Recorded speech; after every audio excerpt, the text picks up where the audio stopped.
Thank you, Lowkey, for being here today. Thank you for having me. I appreciate it. I'm so glad to talk to you about so many things. You know, preparing for this interview was a little difficult to even know where to begin, just because you do so much in the way of creativity and political activism. So I'm hoping to talk to you about that, and of course, how that relates to justice and freedom for Palestine, including, of course, ending the genocide in Gaza. So perhaps we can open with how you first came to wed or combine hip-hop with pro-Palestinian activism. Well, I think to understand the route for myself to where we are today, you would have to look at the community that I come from. In Ladbroke Grove, in West London, you have a strong affinity felt by many of the young people with Palestinians. You have a strong Moroccan community, and Palestine has always represented a cause which is emblematic of a lot of the contradictions of our age. Do you think, as an art form, it's particularly effective in being able to effectively contest power in ways that other art forms cannot?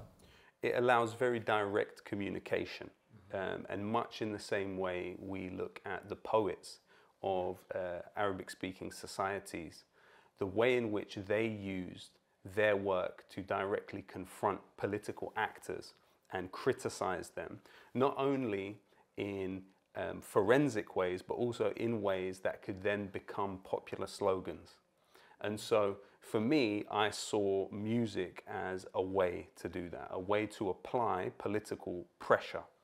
And there's the other side of it too. The Palestinian poet Mahmoud Darwish, in his beautiful poem فكر بغيرك, he says, لما تحرر نفسك باستعارات فكر بغيرك من فقدوا حقهم في الكلام. When you liberate yourself with metaphors, think of others, those that lost the right to speak. And that is something that I am keenly aware of with my music, and ultimately where my final solidarity lies.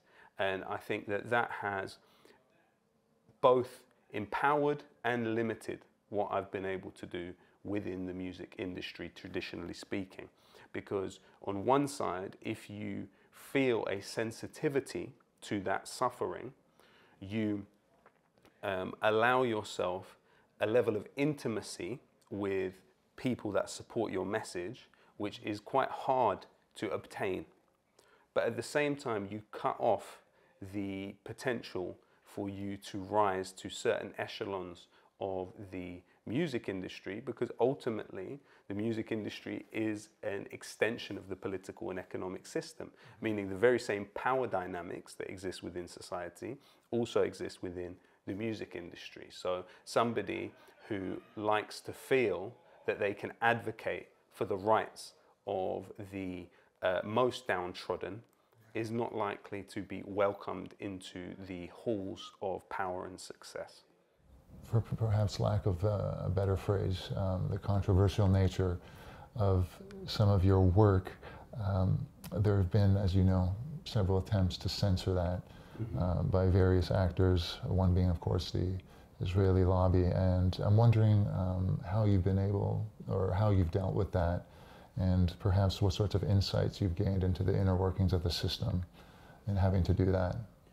So an organization by the name of We Believe in Israel, which is led by Luke Akehurst, an arms industry lobbyist, and somebody who is on the NEC of the Labour Party, an extremely influential position within the British Labour Party, took it upon themselves to lobby Spotify to delete my music. Now, the interesting thing about that is We Believe in Israel is an outgrowth of the largest Israel lobby group in this country, BICOM. Now, BICOM is heavily integrated with the British establishment. There's several elements of crossover. A lot of its targeting is of media organizations and also political individuals, but mainly BICOM operates behind the scenes. It's currently headed by Richard Pater, who formerly was an employee of the Israeli Prime Minister's office and is a reserve in the Israeli military. Now, We Believe in Israel tried to convince Spotify that my music, and particularly the song Long Live Palestine, was tantamount to incitement of violence through the use of the word intifada in the song.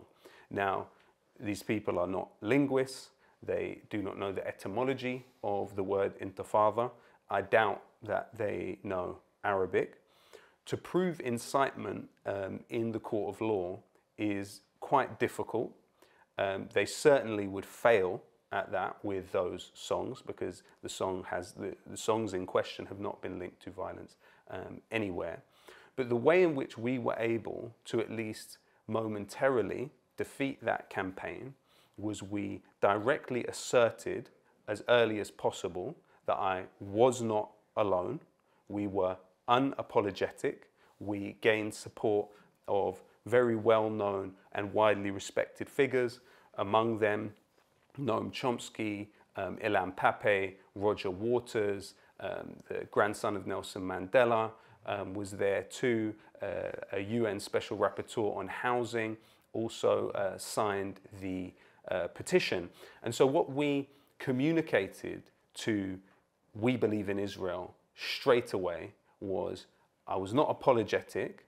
I did not agree to the framing that they had enforced, that they were trying to force on the work. And secondly, we also communicated to Spotify that there were several people that signed this petition who are worth millions. Their work streams and brings in millions for the company Spotify. Do you want to get into a conversation about people removing their work from Spotify because Spotify deletes my music? It's about applying a cost to those assertions of power. It's about making clear that these actions cannot be carried out without significant costs on the other side. And so for that reason, we were successful in pushing off the campaign to remove Long Live Palestine from Spotify. So I have to ask, us being the UK, you living in the UK, what your own opinion right now is of the UK's government in relation to Israel versus the people of the UK, if there's a change right now in how they're regarding what's happening in Palestine. And also whether you think it's an overstatement that this massive shift that we are seeing in the UK and elsewhere has primarily to do with social media or something else? So I think that if you look at the size of the demonstrations that have taken place in this country, it's safe to say that over 1% of the population feel deeply passionate about this issue enough to have taken to the streets in terms of actual numbers of human beings. Of course, we know that it's bigger than that. It's not just hundreds of thousands of people in the country. You have millions of people in the country that feel a deep aversion to the scale of human suffering that they are seeing and the way in which Israel is flouting so many aspects of norms of decency, even in the way that they deal with the Palestinians in Gaza. But on the other side, what you have is a British political elite. You know, at the beginning of this apocalyptic campaign in Gaza, you had the Home Secretary, Suella Braverman, who had stated previously in an interview that she had close family members currently in the Israeli military. You also have, of course, the Prime Minister Rishi Sunak, who his father founded the company Infosys, which deals with biometric data. His wife still has tens of millions of pounds worth of investments in the company. Now, the company has 200 employees within the political unit of Israel. It has several Israeli subsidiaries, and it even had a director, Yuri Levine, who formerly was in Unit 8200 in the Israeli military. Now, in any other situation, were this to be a company that had a figure that had emerged from Russian intelligence, for example, heading it, and Rishi Sunak had this connection to the company, it would certainly be problematized in a way that this connection to Infosys simply has not been. Infosys signed a memorandum of understanding with the State of Israel to deepen their connection. You look at several Israel lobby groups in this country directly receive government funding. You also have the example of Lucy Frazier. Lucy Frazier is the Minister for Culture in this country, supposedly, as she said, in charge of the BBC. Well, before she became an MP in this country, she interned at the Ministry of Justice in Israel. Have you ever heard of anything so preposterous as that? That somebody can go from interning a foreign government and then become a minister in another government without any type of serious critical analysis of that within the media. It just simply doesn't happen. And so you have this discord between where the government is on this and where the people in the country are. To your point, actually, the UK's complicity in all this has obviously been recognized by South Africa, which has implicated the UK government in its legal action that is currently unfolding at the International Court of Justice. And I'm wondering whether you're generally optimistic of these proceedings, or are you cautiously optimistic? How do you feel about these proceedings as a means of finally being some justice for the Palestinian people? I would say it can't be viewed as a panacea. It will not answer all of our problems, but it's definitely a win-win. So I would say I'm cautiously optimistic. I think an interim ruling will be delivered. I think to call for Israeli withdrawal. In terms of the final verdict, we have several years to wait. Others who know far more about these things have indicated that they think it's likely that the ruling will be in the direction that we would want. But ultimately, this is all part of the dying convulsions of the Zionist idea. It's becoming more and more difficult to maintain cruelty on an industrial scale, which the Zionist project necessitates. And I think it's one aspect of that idea becoming less and less sustainable and viable.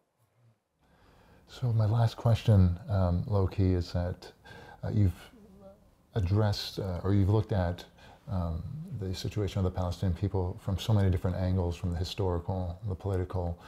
You address it also creatively, and you explore, I suppose, the emotional responses that we have as people who are pro-Palestinian or allies to the Palestinian people. What, maybe drawing from that, in your view, do you believe is the source, and perhaps it's a philosophical question, the source of Israeli devastation of Palestine or Palestinian life? Like, why is this happening? Well, you had, at the beginning of the Zionist movement, several different strands. So the dominant strand, which today is represented by the Netanyahu government, is the Jabotinskyite strand of Zionism. Now, Jabotinsky was explicitly stated that he was inspired by the fascist Mussolini. He was somebody who modeled himself on that Eastern European fascism. He also, which obviously Mussolini was not Eastern European, but an Eastern European fascism he modeled himself upon. But also his conception of the way in which to deal with the Palestinians was about brute force, and it was about understanding the balance of power being dependent on the ability to exact violence, because he also understood clearly, as all of the early Zionist leaders did, that, and these are his words, not mine, no indigenous population will accept subjugation by alien invaders. These are his words in the Iron War. So he was very clear about what had to be done.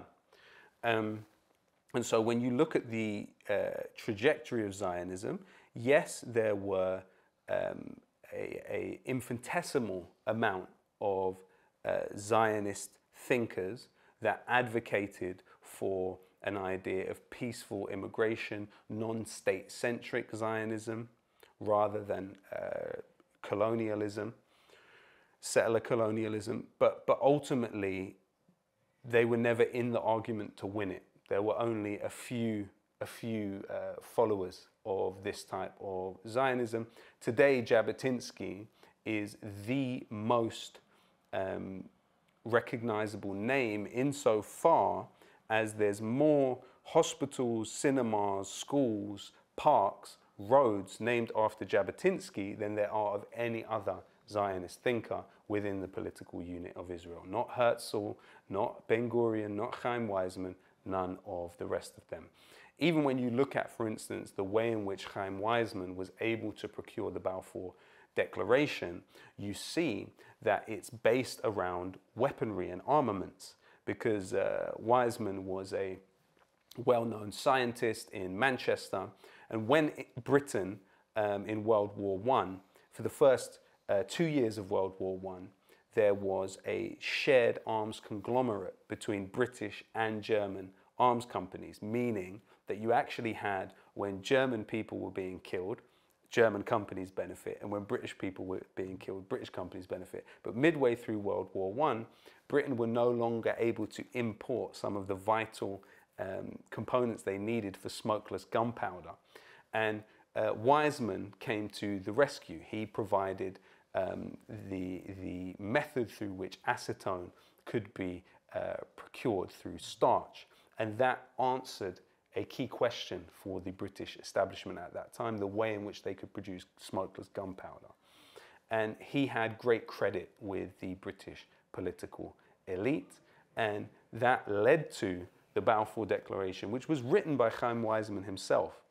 It wasn't written by Arthur Balfour. It was written by Weizmann and then produced by Balfour.